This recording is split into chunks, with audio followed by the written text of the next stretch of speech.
তো বন্ধুরা, আমি একটা ব্যায়াম দেখাচ্ছি, সেই ব্যায়ামটা দেখুন আপনারা কিভাবে করতে হয় আর এটা কি বেনিফিট সেইটাই বলবো। প্রথমে পদ্মাসন করে নিই আমরা। পদ্মাসন করে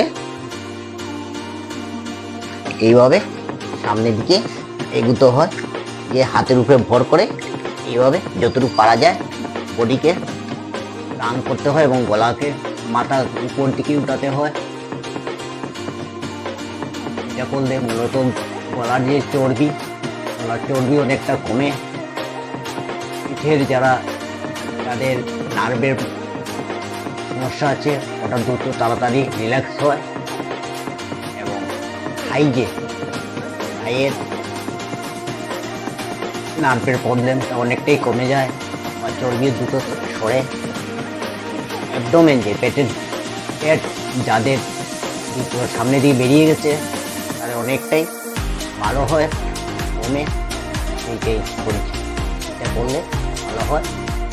প্রথম দিকে কষ্ট হবে, এটা 30 সেকেন্ড মূলত করতে হয়, আবার 30 সেকেন্ড করে সামনের দিকে আগের মতো পজিশনে বসে যাবে, এইভাবে করতে হয়। এই হলো ব্যায়াম। ঠিক আছে।